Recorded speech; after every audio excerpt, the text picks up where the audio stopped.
સૌ વિદ્યાર્થી મિત્રો એલવી જોશી યુટ્યુબ ચેનલમાં ગુજરાતી વ્યાકરણ અંતર્ગત આપ સૌનું સ્વાગત છે. આપ સૌને આવકારું છું.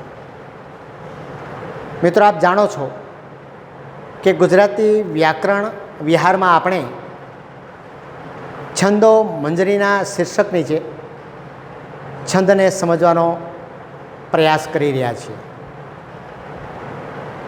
છંદો મંજરી ભાગ 1માં આપણે એની ભૂમિકા સમજી હતી. એટલે જે કોઈ વિદ્યાર્થી કે માતૃભાષાના સાધક જો આ છંદશાસ્ત્રનો વિડીયો મારો પ્રથમ જ વખત જોતા હોય તો મારી ખાસ વિનંતી છે કે તેઓ ભાગ 1 પહેલાં ખાસ જોઈ લે, કારણ કે એ તમને સમજાઈ જશે. ત્યાર પછી જ આ બધા છંદ તમને સમજવાના છે. ત્યાં સુધી કંઈક મુશ્કેલી ઊભી થશે નહીં. તો કેમ કે વિડીયો ભાગ 1માં છંદની પરિભાષા, છંદના પ્રકાર, અક્ષરમેળ અને માત્રામેળ, લઘુ અક્ષર કોને કહેવાય, ગુરુ અક્ષર કોને કહેવાય, લઘુ અક્ષરની 1 માત્રા, ગુરુ અક્ષરની 2 માત્રા, એમની સંજ્ઞા, લઘુ અક્ષર ક્યારે ગુરુ બને તો કે જોડાક્ષર આવતો હોય તો એની પહેલાંનો અક્ષર જો લઘુ હોય તો ગુરુ બને, પણ ક્યારે કે જ્યારે તીવ્ર જોડાક્ષર હોય તો, મૃદુ જોડાક્ષર હોય તો લઘુ હોય તો ગુરુ થઈ શકે નહીં.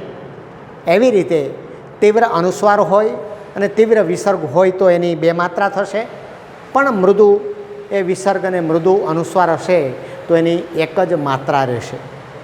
યતિ એટલે શું એ પણ સમજાવ્યું હતું.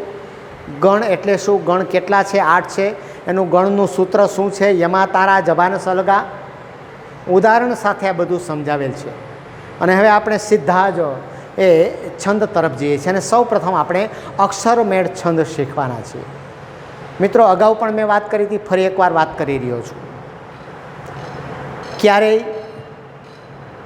કોઈ પણ વિષયમાં શોર્ટકટ અપનાવવી એવો આગ્રહ મારો ક્યારેય હશે નહીં. તમે કોઈ પણ વિષયને સ્પષ્ટપૂર્વક, ઊંડાણપૂર્વક જો સમજી જશો તો તમારે કોઈ શોર્ટ કીની જરૂર પડશે નહીં. એક વખત ગોખવાની કોઈ જરૂર નથી, સમજવાની જરૂર છે. આ છંદને પણ કોઈ ગોખવાની જરૂર નથી, સમજવાની જરૂર છે. આ એક જ વસ્તુ ગોખવાની છે તમારે, યમા તારા જબાન સલગા. એટલું તો સૌને યાદ રહે જ. આપણે થોડાક એ પ્રકારના છંદ લઈએ છીએ કે જે સમાન સ્વરૂપે હોય, જેનું માળખું, જેનું આવર્તન સમાન છે. કેવી રીતે સમાન છે હમણાં આપણે જોઈશું. ખાસ કરીને અક્ષરોની જે સંખ્યા છે એ 4 છંદ અક્ષરોની સંખ્યામાં સમાન છે. એટલે હું આ 4 છંદ પહેલાં સમજાવી રહ્યો છું તમને. સૌ પ્રથમ છંદ છે શિખરણી છંદ. સમજાવવું એ પહેલાં મારે તમને કહેવું છે કે શિખરણી એટલે શું. શિખર, ટોચ, જે નાનકડી ટેકરી હોય, નાનો પર્વત હોય, નાનો ડુંગર હોય, એને શિખર, શિખરણી કહેવાય છે. બીજો એક સરસ મજાનો અર્થ થાય છે. શિખરણી એટલે સુંદર સ્ત્રી, સુંદર પ્રિયતમા, સોહામણી પ્રિયતમા. તમને થશે આવું હોય? હા, આવું પણ એક અર્થ સૂચક આ શબ્દ દર્શાવે છે. એનું ઉદાહરણ તમને આપું. મહાકવિ કાલિદાસ રચિત અભિજ્ઞાન શાકુંતલ માં એ જે રાજા દુષ્યંત, નાયક દુષ્યંત છે, તે તાપસ કન્યા એટલે કે નાયિકા નાટકની શકુંતલાનું વર્ણન કરે છે. અને વર્ણન આ જ છંદમાં છે, શિખરણી છંદમાં. મેં જ્યારે અભિજ્ઞાન શાકુંતલનો લાઈવ વિડીયો એ રજૂ કર્યો તો કદાચ સાંભળનારા બધાએ એ જોયો હશે. જો કોઈ રખે ચૂકી ગયા હોય તો મારી ખાસ વિનંતી છે કે અભિજ્ઞાન શાકુંતલનો વિડીયો અવશ્ય જુએ, ખૂબ મજા આવશે. ત્યારે દુષ્યંત એનું વર્ણન કરે છે અનાઘ્રાતમ પુષ્પમ કેશલય મલુનમ કરરુહે. જોયું? એ જે વર્ણન છે એ અદ્ભુત વર્ણન છે. મેં ત્યારે 2-3 વખત કીધું હતું કે મારી દૃષ્ટિએ શકુંતલા એટલે કોણ, તો માત્ર આ એક શબ્દ કહી દઈએ કે અનાઘ્રાતમ પુષ્પમ એટલે બધું જ આવી જાય એમાં. વણ સૂંઘેલું પુષ્પ. ખેર, મારે એ વાત કરવી છે કે એ જે રમણી છે, સુંદર સ્ત્રી છે, નમણી સ્ત્રી છે, એવો પણ એક અર્થ લઈ શકાય. આનું આખું જ જે લય છે, લય પણ એ પ્રકારનો છે, આપણે જોઈશું. સૌ પ્રથમ અહીંયા અક્ષર લખ્યા છે એટલે આપણે અક્ષર ગણવા પડે કે આમાં અક્ષર કેટલા છે. 1 2 3 4 5 6 7 8 9 10 11 12 13 14 15 16 અને 17. કેટલા અક્ષર છે? 17. એટલે અહીંયા હું લખું છું કે શિખરણી છંદમાં 17 અક્ષર છે. હવે બીજો શબ્દ છે ગણ. ગણ કેટલા છે આમાં? મેં અગાઉ તમને સમજાવી દીધું છે કે ગણ કેટલા અક્ષરનો થાય છે? 3 અક્ષરનો એક ગણ બને છે. એટલે આપણે જે આ પંક્તિ છે એ પંક્તિના 3 ભાગ કરીશું. 1 2 ને 3. આ 3 અહીંયા આ ભાગ કરતી વખતે કોઈ શબ્દ તૂટતો હોય તો ચિંતા કરવાની જરૂર નથી, કારણ કે આપણી વ્યવસ્થા છે. પરીક્ષામાં આવું કશું તમારે કરવાનું નથી. પણ આ ગણની રચના કેમ થાય છે હું તમને સમજાવું છું. આ વ્યવસ્થા આપણે કરી છે.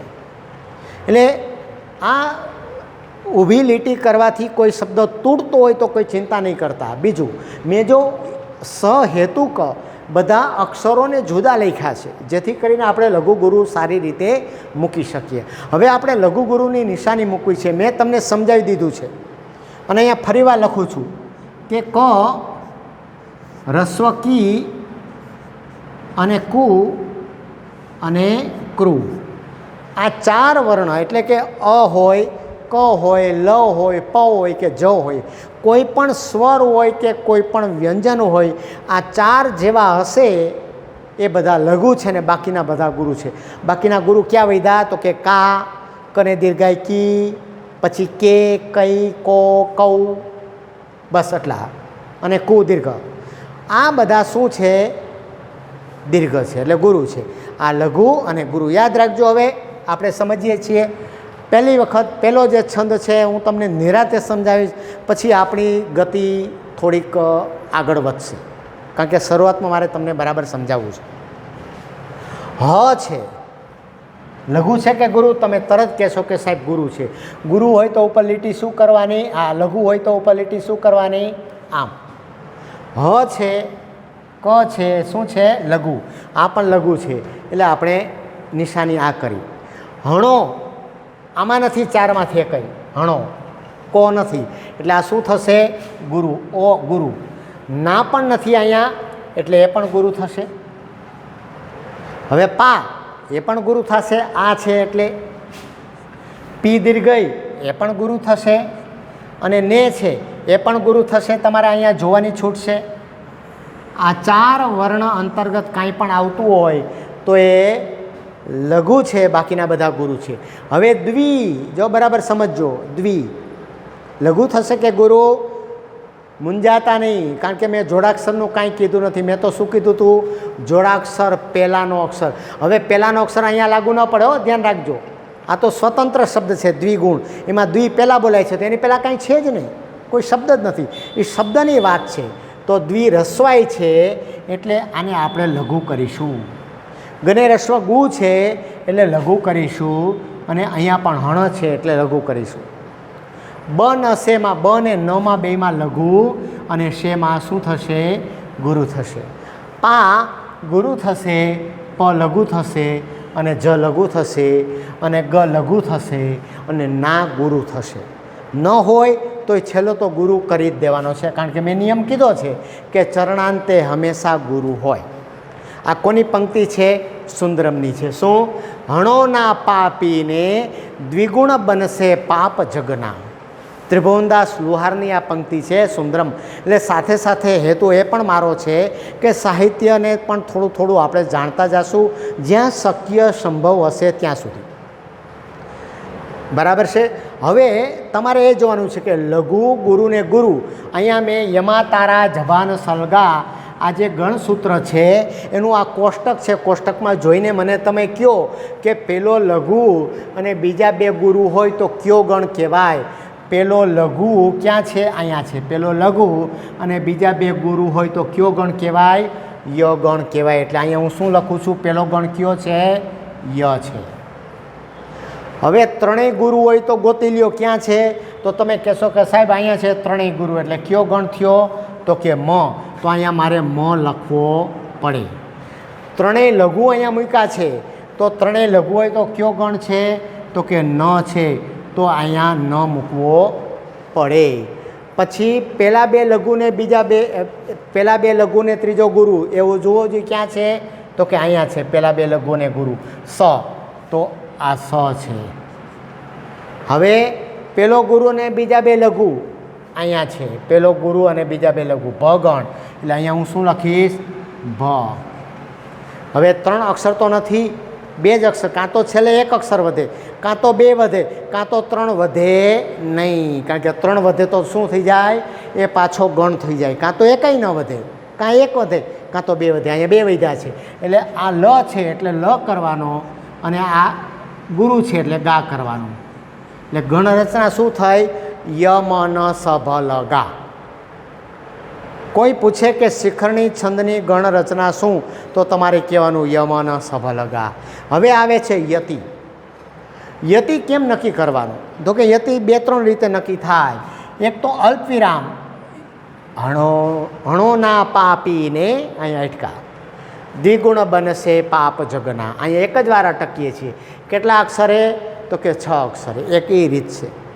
બીજી રીત છે તમે ગાઓ, ગાઈને નક્કી કરો કે ક્યાં તમે અટકો છો. ગાતા તો આવડવું જોઈએ ને પહેલાં. પણ મારો આગ્રહ છે કે જે છંદ આપણે ગાવાનો પ્રયત્ન કરીશું એ દરેક છંદ તમે પણ ગાતા થઈ જાઓ. સંભવ છે કે કોઈક છંદ એવા આવશે કે જેને આપણે ગાઈ નહીં શકીએ, તો આપણે એને એ રીતે વાંચન કરીશું, પઠન કરીશું, એ લયથી આપણે રજૂ કરીશું. પરંતુ જેટલા છંદ ગવાય છે છંદ ગાતા આવડવા જોઈએ, ખૂબ જરૂર છે. ત્યારે તમે છંદ સારી રીતે શીખાશો એમ આપણે સ્વીકારવું પડશે. યમન સર્વગા, યતિ ક્યાં અટકવું છે? કાં તો પાકું કરવું પડે તમારે કે ભાઈ સાહેબ 6 અક્ષરે અટકવું છે. આમાં અમે સાંભળ્યું છે કે 6 અક્ષર છે. અહીંયા વિરામ પણ છે, અલ્પવિરામ. 3 ને 3 6 અક્ષર પછી. પણ હું ગાઉં છું, એના ઉપર નક્કી કરીશું. હણો ના પાપીને ત્યાં અટકો, દ્વિગુણ બનશે પાપ જગના, વડાવી બાયાવી ત્યાં અટકો, નિજ સકલ સંતાન ક્રમશ. કોઈ આવો રાગ યાદ આવે છે તમને? ગમે ત્યાં યાદ આવતું હોય તો તમારે કહેવાય. તમે કહેશો હા સાહેબ કે આવી પ્રાર્થના સાંભળી ત્યો, તો કઈ પ્રાર્થના? અસત્યો માહેથી પ્રભુ પરમ સત્યે તું લઈ જા, ઊંડા અંધારેથી પ્રભુ પરમ તેજે તું લઈ જા. નાનાલાલ આપણા, એમની આ રચના છે. અમારા એ દાદા વિપુલ વડના ઝુંડ સરેખા. કોણ છે? પૂજાલાલ દલવાડી. એમની આ કાવ્ય પંક્તિ છે. અને અહીંયા તમે જુઓ કે આ જે પંક્તિ છે તે ઉસનસ નટવરલાલ પંડ્યા એમની પંક્તિ છે. તો આ શિખરણી છંદ છે, સરસ મજાનો છંદ છે. આપણે હમણાં ગાયું ને અસત્યોમાં હેથી, એ આખી જ પ્રાર્થના છે એ શિખરણી છંદમાં છે. હવે તમે આ બીજું ઉદાહરણ અહીંયા આપી છું. હું ઝડપથી એમાં લઘુગુરુ નિશાની મૂકીશ, ઉપર હશે એમ જ આવશે. આ 2 છેલ્લે વધવા જોઈએ. 3 ને 5 15 ને 2 17. જુઓ, લઘુ ગુરુ ને ગુરુ ઉપર મુજબ આવ્યું છે. ગુરુ, ગુરુ ને ગુરુ, કારણ કે બા, આ ને વી દીર્ઘાય એટલે ગુરુ. ત્રણેય લઘુ છે. ની રસવાય છે, જ ને સ ને ત્રણેય લઘુ, ઉપર ત્રણેય લઘુ જ છે. અહીંયા આ બે લઘુ. સંતાન, જો સ ઉપર તીવ્ર અનુસ્વાર આવે છે એટલે આને આપણે ગુરુ કરશું. તા એટલે પાછો ગુરુ, આને લઘુ, અહીંયા લઘુ. ક્ર એટલે લઘુ. જો ક્રની પહેલાં લઘુ હોય તો ગુરુ અહીંયા નહીં આવે, કારણ કે ક્રમશઃ પહેલાં બોલાય છે. જો હું આમ લખું ચક્રમ તો ક્ર જોડાક્ષર છે, તો એની પહેલાંનો લઘુ હોય તો આ ગુરુ થઈ જાય ને આ લઘુ ના લઘુ રહીએ, બરાબર. પણ હું એમ બોલું કે ક્રમશઃ, અહીંયા કાંઈ ન હોય તો ક્રની પહેલાં કશું છે જ નહીં. આ ક્રની પહેલાં જે સંતાન શબ્દ સ્વતંત્ર શબ્દ છે એટલે એને ઓલો જોડાક્ષરનો નિયમ લાગુ પડે નહીં. બહુ સમજી શકાય એવું છે. ક્રમશઃ મ લઘુ અને સહ વિસર્ગ છે એટલે ગુરુ. ઉપર મુજબ જ બની ગયું. એટલે શું છે? શિખરણી છંદમાં 17 અક્ષર, યમન સભલગા અને 6 અક્ષર પર યતિ, આટલું યાદ રાખવાનું છે. સંસ્કૃતમાંની વ્યાખ્યા સરસ આપી છે. રસે રૌદ્રે છિન્ના યમન સબલા ગહ શિખરિણી. રસ કેટલા? 6, એટલે અમને ખબર પડી જાય કે 6 અક્ષર પછી યતિ. રુદ્ર કેટલા? તો કે 11. 6 ને 11 કેટલા થાય? 17. તો ત્યાં પૂરું થાય. રસે રુદ્રે છિન્ના યમન સબલગા, જો આવી ગયું યમન સબલગા, એ શું છે? શિખરણી છે. એ સંસ્કૃતની એવી વ્યાખ્યા સરસ આપી છે મિત્રો કે એમાં બધું આવી જાય. ઉદાહરણ આવી જાય, એનું છંદનું નામ આવી જાય, યતિ આવી જાય, ગણ રચના આવી જાય, અક્ષર સંખ્યા આવી જાય, ઓલ ઇન વન. એ શિખરણી છંદ છે. સમજાઈ ગયું બધાને શિખરણી છંદ? ચાલો હવે આપણે લઈએ મંદાક્રાંતા છંદ. એનો અર્થ આવો થશે મંદ આક્રંદ. જેમ શિખરણીમાં આમ શિખર ટોચ પરની શાંત એ અવાજ હતો, શૃંગારિક અવાજ હતો, એમ મંદાક્રાંતા છંદમાં એ શું છે કે મંદ આક્રંદ જેવો વાત આવશે, કરુણ રસ મોટા ભાગે. અને બીજું એની જે ગતિ છે ને મંદ હશે, મંદ આક્રંદ. એની ગતિ કેવી હશે? મંદ હશે. આપણે ગાશું એટલે તમે કહેશો કે ના, બંને અર્થ એના બરાબર બંધ બેસે છે. ઉદાહરણ આપ્યું છે, આ પસ્તાવો વિપુલ ઝરણો સ્વર્ગથી ઉતર્યું છે. આપણે પહેલાં વહેલા અક્ષર ગણીએ કેટલા છે? 1 2 3 4 5 6 7 8 9 10 11 12 13 14 15 16 અને 17. અહીંયા પણ કેટલા અક્ષર છે? 17 અક્ષર. મંદાક્રાંતામાં પણ 17 અક્ષર છે. ગણ રચના કરવા માટે આપણે શું કરવું પડશે? ગણની રચના કરવા માટે 3 અક્ષરનો એક સમૂહ બનાવવો પડશે. અહીંયા આ રીતે.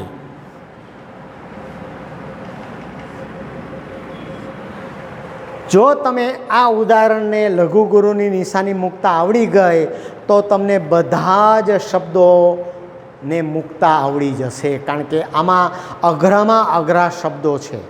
એટલે બહુ નિરાતે સમજપૂર્વક હું લઘુ ગુરુની નિશાની મૂકીશ, તમે મારી સાથે રહેજો બધા. હા, અહીંયા નથી એટલે ગુરુ, બધાને ખબર છે. હવે અહીંયા બરાબર જુઓ, પસ્તાવો. પ લઘુ છે પરંતુ અહીંયા જોડાક્ષર છે.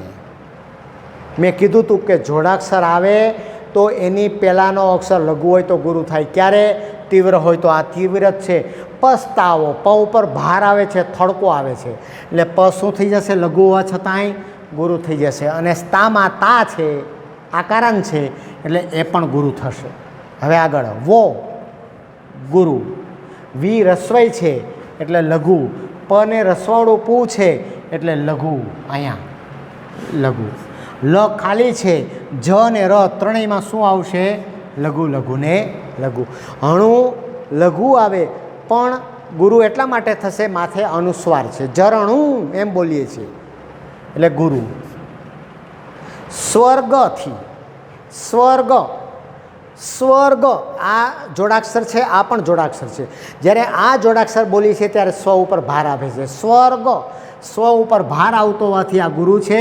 અને આ ખાલી ગ છે, સ્વર્ગ ગ, ગ એટલે લઘુ, થી દીર્ઘઈ છે એટલે ગુરુ, અને ઉ આખો છે એટલે ગુરુ, અને તર્યું, જો અહીંયા બરાબર ધ્યાન રાખજો, ઉતર્યું. યુ છે એ જોડાક્ષર છે પણ કેવો છે? એ સોફ્ટ, સહજ, મૃદુ જોડાક્ષર છે. ઉતર્યું છે, આપણે ઉતર્યું છે, ઉતર્યું છે એમ નથી બોલતા, ઉતર્યું છે. સરળતાથી બોલીએ છીએ. એ ત ઉપર ભાર આવતો નથી એટલે લઘુ, અને અહીંયા માથે અનુસ્વાર છે એટલે આ ગુરુ અને છેલ્લે ગુરુ હોય. આ રીતે હોય. આમાં ક્યાંક ફેરફાર આવે તો આપણે ફરીવાર જોઈ શકાય કે અહીંયા આપણી ક્યાં ભૂલ થઈ છે. અઘરું નથી, જરાય ચિંતા નહીં કરતા. આપણે પછી 4 છંદ જોવાઈ જશે એટલે તમને ફટકીમાં જવાબ કેમ આપી શકાય એ પણ કહીશ તમને. ત્રણેય ગુરુ હોય તો જુઓ, ત્રણેય ગુરુ હોય તો કયો ગણ? મ ગણ. એટલે હું અહીંયા લખીશ મ. પેલો ગુરુ અને બીજા બે લઘુ, ભ ગણ છે અહીંયા, આ ભ ગણ એટલે ભ. ત્રણેય લઘુ, ન ગણ. પેલા બે ગુરુ અને લઘુ, તારા જ, ત ગણ. પાછું તારા જ, ત ગણ. અને છેલ્લે બે ગુરુ છે એટલે શું થશે? ગા અને ગા. શું આવ્યું? મભન તત ગા ગા. શું? મભન તત ગા ગા. પેલું યમન સભલ ગા. સૂત્ર યમા તારા સભાન ગા. અને આ મભન તત ગા ગા. હવે યતિ ક્યાં? તો અહીંયા અલ્પવિરામ તો કર્યા જ છે, પણ ઉપરાંત ગાયને પણ રજૂ કરી શકાય. હું ગાઉં છું. હા પસ્તાવો, ત્યાં અટકો. કેટલા અક્ષરે? હા પસ્તાવો, 4 અક્ષરે. હા પસ્તાવો વિપુલ ઝરણું, અહીંયા અટકો પાછો, વિપુલ ઝરણું એટલે 6 અક્ષર. હવે 4 અને 6 નહીં બોલવાનું, 4 પછી 6 ઉમેરી દેવાના એટલે 10 અક્ષર. 4 અને 10 અક્ષરે યતિ. કેટલાક એવું લખે છે મિત્રો, 4, 10 અને 17 અક્ષરે યતિ. હવે છેલ્લે થોડોક યતિ હોય એ તો હોય જ, કાંઈ આમ ન કહેવાય. આ પસ્તાવો વિપુલ ઝરણું સ્વર્ગથી ઉતર્યું છે, એમ ના હાલે, ત્યાં અટકી જવાય છે. એ યતિ કહેવાની જરૂર નથી. છેલ્લે યતિ ન કહેવાય, વચ્ચે જ કહેવાય. પણ કેવી રીતે કહેવાય? 4 અને 6 નહીં, પણ 4 અને 10 અક્ષરે યતિ છે અહીંયા. હવે બંને સાથે ગાઉં છું. હા કોનું છે? કલાપીનું. બંને પંક્તિ કલાપીની છે. હા પસ્તાવો વિપુલ ઝરણું સ્વર્ગથી ઉતર્યું છે, પાપી તેમાં ડૂબકી દઈને પુણ્યશાળી બને છે. મારી બે વાત અગાઉની આવી, મંદ આક્રમ જેવું લાગ્યું, મંદ ગતિ લાગી, ઉતાવળ ન ચાલે આમાં. હા પસ્તાવો વિપુલ ઝરણું સ્વર્ગતે ઉતાર્યું. સારું લાગે? નથી લાગતું, મંદ ગતિ છે અહીંયા. મિત્રો જણાવી દઉં તમને, મેઘદૂત કવિ કાલિદાસે પ્રથમ શ્લોક લખ્યો, કશ્ચિત કાંતા વિરહ ગુરુણા સ્વાધિકારાત પ્રમાત્ત. આ પહેલો શ્લોક મંદાક્રાંતા છંદમાં લખીને છેલ્લા શ્લોક સુધી બધા શ્લોક એણે મંદાક્રાંતા છંદમાં લખેલા છે. અદ્ભુત કાવ્ય છે મેઘદૂત. તો એ મંદાક્રાંતા છંદમાં લખેલું છે આખું જ કાવ્ય. ગુજરાતીમાં તમે ઘણા બધા કાવ્યો વાંચ્યા હશે. રે પંખીડા સુખથી ચણજો, ગીતવા કાંઈ ગાજો. આ કયા છંદમાં છે? મંદાક્રાંતા છંદમાં. વૃદ્ધા માતા નયન નબળા ફેરવી ત્યાં જુએ છે ગ્રામલક્ષ્મીમાં. કલાપી. ધીમે ઉઠી શિથિલ કરને નેત્રની પાસ રાખી. કલાપી. શાખાઓમાં તરુવર તણી ચક્રવાકે છુપાતી. કલાપીનું ચક્રવાક મિથુન, એની આ પંક્તિ છે. આ બધા જ જે કાવ્યો જેમાં કરુણ રસો હોય એમાં મંદાક્રાંતા છંદનો પ્રયોગ કવિઓ કરે છે. સંસ્કૃતમાંની વ્યાખ્યા સરસ આપી છે. મંદાક્રાંતામ બોધિરસન ગઈ મૌબનૌ તૌગયુગ્મમ. મંદાક્રાંતા, અંબુધિ અને રસ. અંબુધિ એટલે સમુદ્ર. સમુદ્ર કેટલા હોય? 4. 4 યતિ આવ્યું. રસ કેટલા હોય? 6. તો 4 ને 6 10 આવ્યું. બસ આ રીતે બહુ સરસ સમજૂતી એ આવી પણ આપવામાં આવી છે, પણ આપણે તો એટલું જ યાદ રાખવાનું છે. હવે અહીંયા ફરી એક વખત આને પણ જોઈ લઈએ. 1 2 3 છેલ્લે 2 વધવા જોઈએ. વૃદ્ધા જોડાક્ષર છે એટલે વૃ. જો વૃ ખાલી હોત તો અહીંયા જુઓ ક્રુ છે એટલે લઘુ થાત, પણ જોડાક્ષર હોવાને કારણે લઘુ હોવા છતાં ગુરુ થઈ ગયું. આ ગુરુ અને આ ગુરુ ઉપર મુજબ જોતા જાજો. ત્રણેય ગુરુ અહીંયા. આ તા ગુરુ, આ 2 લઘુ છે અહીંયા છે, આ ત્રણેય લઘુ છે અહીંયા, ત્રણેય લઘુ. ગુરુ ગુરુ અને લઘુ, ગુરુ ગુરુ લઘુ છે, ગુરુ ગુરુ લઘુ. અહીંયાથી જોઈને નથી કહેતો, હું અક્ષરો જોઈને કહું છું. અને બંને ગુરુ, બંને ગુરુ. બરાબર છે. મંદાક્રાંતા છંદ છે. હવે આપણે ત્રીજો છંદ લેવો છે, પૃથ્વી છંદ. પૃથ્વી, ધરતી. બરાબર છે. હવે પૃથ્વી છંદમાં આપણે જોઈએ કેટલા અક્ષર છે. 1 2 3 4 5 6 7 8 9 10 11 12 13 14 15 16 ને 17. એમાં પણ કેટલા અક્ષર છે? 17 અક્ષર છે. બંધારણ જોવું હોય તો શું કરવું પડે? આમ. શું આ કરું છું તમને બધાને હવે ખ્યાલ આવી ગયો.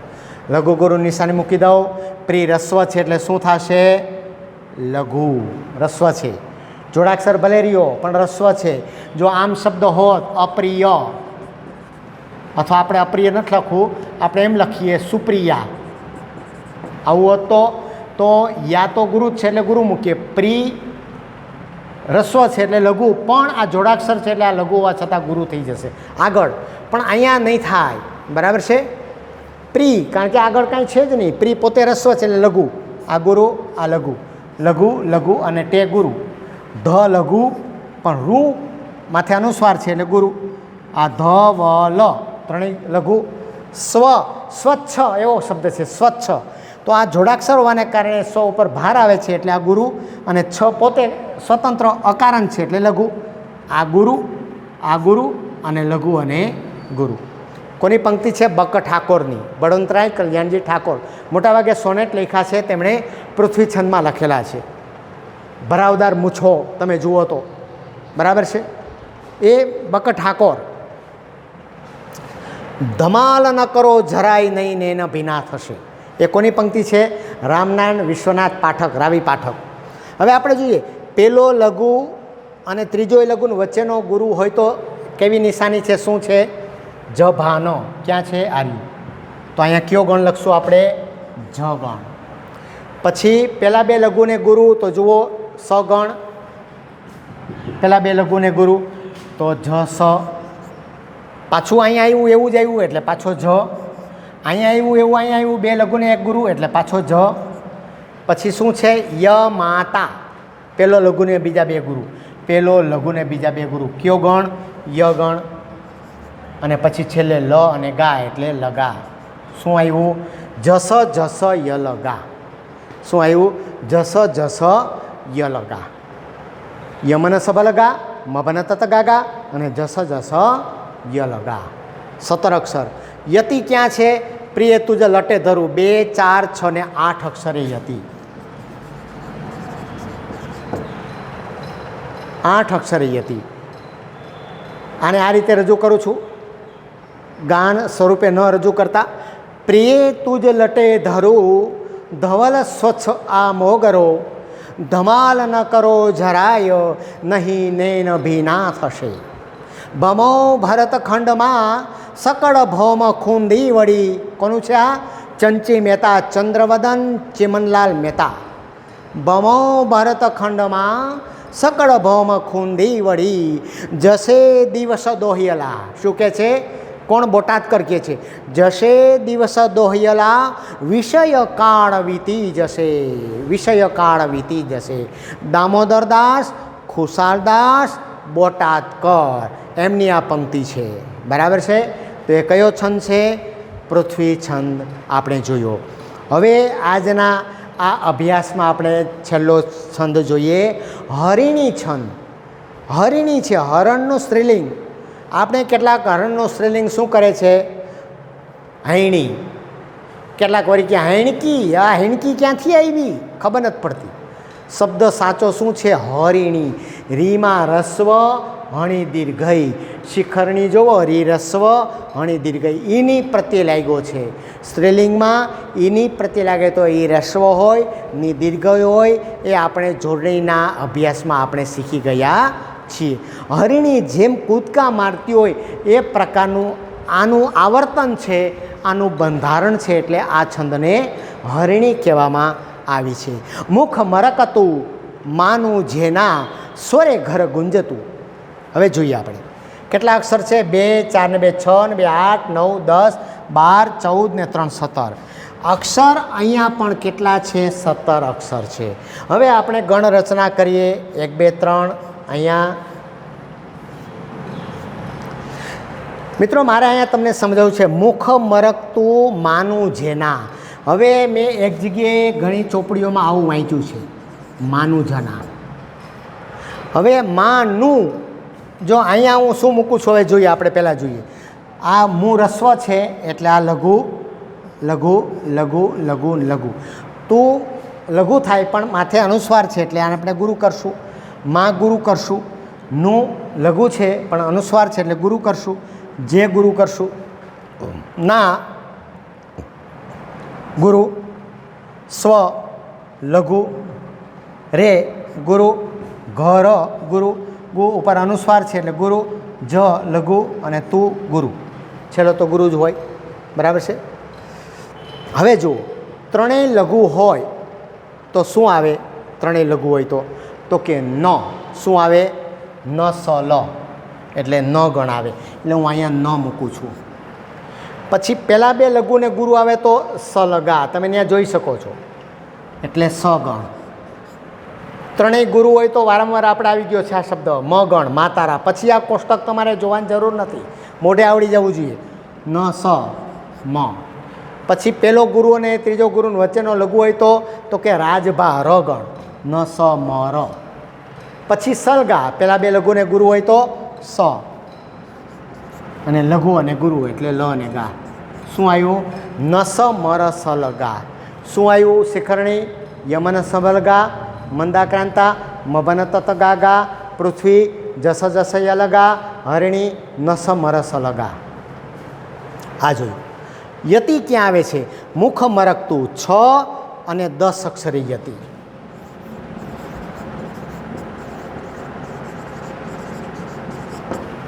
છ અને 10 અક્ષરી યતિ.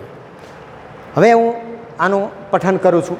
પહેલી જે પંક્તિ છે કોની છે? રાજેન્દ્ર શાહની. મુખ મરકતું માનું જેના સ્વરે ઘર ગુંજતું. અજબ ઉઘડી મોડી મોડી ખીલી પૂર બારમાં. જો સમજા જેવું છે અહીંયા. અજબ ઉઘડી મોડી મોડી ખીલી પૂર બારમાં. ખરેખર પૂર બહારમાં આપણે એમ કહીએ પૂર બહારમાં. જો પૂર બહારમાં લખે તો અહીંયા એક અક્ષર વધી જાય. એટલે અહીંયા શું કહ્યું? લોપ ચિહ્નનો પ્રયોગ કર્યો છે. જો અહીંયા કવિએ પૂર બહારમાં, બહારમાં ને બદલે શું કહ્યું? બારમાં. આપણે નથી કહેતું હું તને નહોતો કહેતો હતો એમ નથી કહેતા. હું તને નહોતો કહેતો તો તું મને કહેતી હતી. એ કહેતી હતી ને કહેતો હતો એ શું છે? તો કે લોપ ચિહ્ન છે. તો અહીંયા પણ લોપ ચિહ્નનો પ્રયોગ કરીને એમણે એક અક્ષર ઘટાડી દીધો. કોણે? બાલ મુકુંદ દવેએ. આ રાજેન્દ્ર શાહની પંક્તિ છે, આ બાલ મુકુંદ દવેની પંક્તિ છે. હરિણીનું એક ઉદાહરણ બીજું પણ આપું છું જે બાલ મુકુંદ દવેનું જ છે. શરદ રજની ધીરે ધીરે ગળાઈ ચરાઈને. પછી રાજેન્દ્ર શાહની એક પંક્તિ છે. ખખડ થતીને ખોડંગાતી. શું? ખખડ થતીને ખોડંગાતી જતી ડમણી જૂની. જતી ડમણી જૂની. આ રાજેન્દ્ર શાહની એ પંક્તિ છે. આ હરિણી છંદ છે. મિત્રો એક વખત માત્ર પુનરાવર્તન કરી લઉં. શિખરણી, મંદાક્રાંતા, હરિણી અને પૃથ્વી 4 છંદમાં 17 અક્ષર છે. સમાન વસ્તુ છે. બીજું, દરેકનું બંધારણ ગણ રચના અલગ છે. શિખરણીનું શું છે? યમન સભલગા. મંદાક્રાંતાનું મભન તત ગા ગા. પૃથ્વીનું જસ જસ યલગા. હરિણીનું નસ મરસ લગા. યતિનું સ્થાન પણ અલગ અલગ છે. યતિ બહુ મહત્ત્વનું નથી, પણ ગાતી વખતે આપણને ખ્યાલ હોય કે અહીંયા અટકવાનું છે તો ત્યાં આપણે અટકવા માટે ખૂબ ઉપયોગી બનતું હોય છે. તમે આ ગણ કોષ્ટક પાકો કરી લેશો અને બધાના આ જે ગણ રચના છે, ગણ સૂત્ર છે એ કંઠસ્થ કરી લેશો એટલે ખૂબ સરળ બની જશે. હવે મૂળ વાત એ આવે છે મિત્રો કે આ પરીક્ષામાં કેવી રીતે પૂછાય છે. પરીક્ષામાં એમ પૂછાય કે આ કોઈ પણ છંદ છે કેટલા અક્ષરનો છે, નીચેનામાંથી 17 અક્ષરવાળો છંદ કયો નથી એવો પ્રશ્ન પૂછાય. પછી એમ આવે કે નસ મર સલગા એ કયા છંદનું બંધારણ છે, અથવા તો હરિણી છંદ, અથવા તો એમ માનો કે મંદાક્રાંતા છંદનું નીચેનામાંથી કયું ગણસૂત્ર છે. પછી નીચેના ઉદાહરણોમાંથી કયું ઉદાહરણ એ શિખરણી છંદનું છે, નીચેનામાંથી કયું ઉદાહરણ પૃથ્વી છંદનું નથી એમ પૂછાય છે. હવે છંદને ઓળખવું હોય, ઉદાહરણ આપે તો ઓળખવું હોય તો આપણે શું આવા બધા લીટા કરવા પડશે? લીટા કરવાની જરૂર નથી, બહુ સરળતાથી સમજી જવાય એમ છે. કારણ કે તમારી પાસે આ હોવું જોઈએ. યમ તો હું તમને એક ઉદાહરણ દ્વારા સમજાવું.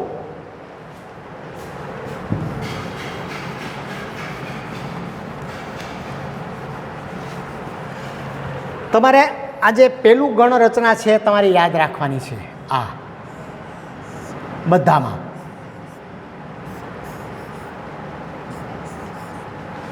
પહેલામાં શું છે? શિખરણીમાં લઘુ ગુરુ ને ગુરુ એટલે શું આવે? ય માતા એટલે લઘુ ગુરુ અને ગુરુ. આ કોનું છે? શિખરણી. મંદાક્રાંતામાં શું છે? ગુરુ ગુરુ ને ગુરુ. પૃથ્વીમાં શું છે? તો કે જબાન લઘુ ગુરુ ને લઘુ. અને હરિણીમાં શું છે? ત્રણેય લઘુ. કોઈ પણ ઉદાહરણ તમારી પાસે આવે અને એમાં તમે ગણી લો કે પહેલાં તો 17 અક્ષર છે તો જ મૂંઝાવ. 19 અક્ષરનો તો તમે કહી દેશો કે ભાઈ શાર્દુલ વિક્રેડિત છે. 12 અક્ષર છે તો કહી દેશો કાં તો તોટક ને કાં તો વંશસ્થ છે. 14 અક્ષર છે તો તમે કહી દેશો કે આ વસંતેલકા છે. બહુ સહેલું છે. 21 હશે તો તમે કહી દેશો ગણીને જ કે આ સરગધરા છે. પણ 4 વિકલ્પો આપ્યા છે અને બધામાં 17 અક્ષર છે અને ક્યાંમાં કયો છંદ છે તમે દર્શાવો. તો તમારે શું કરવું પડે કે બધાય 4 પંક્તિ છે 17 અક્ષરવાળી છે તો કે આ છે. વિકલ્પો ક્યાં આપ્યા છે તો કે આ 4 વિકલ્પ આપ્યા છે: શિખરણી, મંદાક્રાંતા, પૃથ્વી અને હરિણી. એમાં એમ કીધું છે કે નીચેની પંક્તિઓમાંથી કઈ પંક્તિ શિખરણી છંદની છે. હવે તમારે શું કરવાનું કે પંક્તિનો પહેલો જ ગણ જોવાનો. જો પહેલો ગણ લઘુ ગુરુ ગુરુ હોય તો શિખરણી યમાતા. જો ત્રણેય ગુરુ આવી જાય તો સમજવાનું મંદાક્રાંતા. જો પેલો લઘુ ને ગુરુ ને લઘુ આવી જાય તો સમજવાનું પૃથ્વી, અને ત્રણેય લઘુ હોય તો હરિણી. એટલે ત્રણેય ગુરુ હોય તો મંદાક્રાંતા, ત્રણેય લઘુ હોય તો હરિણી, અને પહેલો લઘુ ને બીજા 2 ગુરુ હોય તો શિખરણી, અને લઘુ 2 અને વચ્ચે ગુરુ તો પૃથ્વી. આટલું તો તમે યાદ રાખી શકો ને, તમારે આટલું યાદ રાખવાનું છે. પછી તમે પંક્તિના આધારે ઓળખી બતાવો. આપણે એ ઉદાહરણો દ્વારા ચાલો સમજીએ આપણે. બરાબર છે કે ઉદાહરણો હું તમને લખું છું, 6 ઉદાહરણ લખું છું, 4-5 ઉદાહરણ લખું છું. એના આધારે તમે કહી દેજો કે અહીંયા કયો અલંગ છંદ છે. તમે જ ત્યાં બેઠા બેઠા કહેજો. ચાલો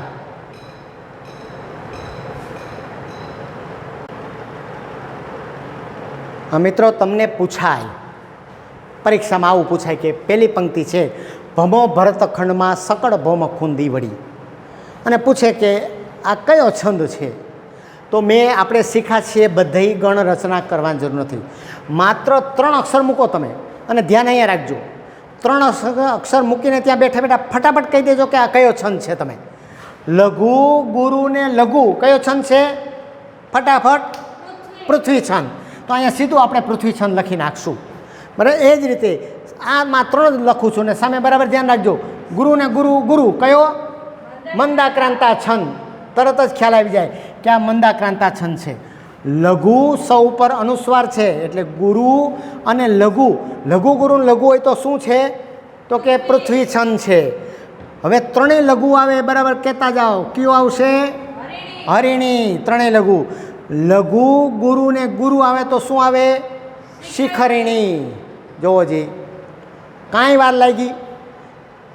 ફટકીમાં શીખવું પડે પાયામાં, પણ ઝડપથી તમને આવડી જાય. જુઓ, પહેલાં 3 જ જોવાના છે. લઘુ ગુરુ ને લઘુ આવ્યા એટલે આપણે કહી દીધું લઘુ ગુરુ ને લઘુ, તો એ કે પૃથ્વી છે એટલે આપણે અહીંયા પૃથ્વી લખીએ છીએ. બરાબર છે.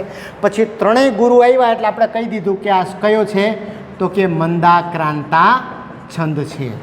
પછી લઘુ ગુરુ ને લઘુ ઉપર મુજબ જ પાછું આવ્યું એટલે આપણે કહેશું કે આ પૃથ્વી છંદ છે. 3 લઘુ આવે એટલે આપણે અહીંયા 3 લઘુ છે એટલે આપણે કીધું કે હરિણી છંદ છે. અને લઘુ અને બીજા 2 ગુરુ આવ્યા એટલે આપણે અહીંયા કહીએ કે શિખરણી છંદ છે. ઝડપથી કહી દેશો, પણ મારી સલાહ, મારી ભલામણ છે કે ઓવર કોન્ફિડન્સમાં નહીં રહેવાનું, ખૂબ આત્મવિશ્વાસમાં નહીં રહેવાનું. હાલો આવી ગયું. શક્ય છે કે ક્યાંક તમારી ભૂલ ઉતાવળમાં થતી હોય, ક્યાંક એ મુદ્રા રાક્ષસ હોય એટલે પ્રિન્ટિંગ મિસ્ટેક હોય, ત્યારે તમારે શક્ય હોય તો જો આવડતું હોય તો તમારે આગળ 1 ગણ સુધી જવું. કારણ કે તમને ખ્યાલ છે કે આ ગણ છે જસ જસ યલગા છે, તો જસ તો સલગા આવે છે, તો કે સ લ અને ગા આવે છે. બસ ફાઇનલ પાકું આ પૃથ્વી છંદ જ છે. તો મિત્રો આ 4 છંદમાં આપણે વિગતે એટલા માટે સમજ્યા કે આ વધુમાં વધુ પૂછાય છે, વારંવાર પૂછાય છે. એક પ્રશ્ન તો આ શિખરણી, પૃથ્વી, હરિણી કે મંદાક્રાંતામાંથી ચોક્કસ હોય છે. એટલે એના કારણે તમને આ બરાબર સમજાઈ ગયું હશે. હવે આવતા વિડીયો ભાગ 3માં આપણે બહુ ઝડપથી આગળ વધીશું, કારણ કે હવે મારે તમને લઘુ ગુરુ કોને કહેવાય, લઘુ અક્ષર ક્યારે ગુરુ બને, મારે હવે તમને સમજાવવાની જરૂર રહેશે નહીં. આ બંને ભાગ દ્વારા તમે એકદમ ક્લિયર થઈ ગયા હશો એવો મને વિશ્વાસ છે. છતાં કંઈ પણ પ્રશ્ન હોય તો કમેન્ટ બોક્સમાં લખજો. શરૂઆતમાં જ તમે બધા જ જો આ વિડીયો જોતા હો તો એને ચોક્કસ તમારે એ ગમે છે તો આપણે લાઈક કરીશું, અને જો પહેલી વખત જોતા હોય તો આ ચેનલને પણ સબસ્ક્રાઈબ કરજો. તમારા આસપાસના તમારા તમામ વિદ્યાર્થી મિત્રોને ખાસ આ બધા વિડીયો મોકલાવજો, જેથી કરીને આ નિઃશુલ્ક શિક્ષણ જે આપને અપાઈ રહ્યું છે તેનો વધુમાં વધુ વિદ્યાર્થીઓ લાભ લે. ફરી આપણે મળીશું, ત્યાં સુધી આપ સૌને નમસ્કાર.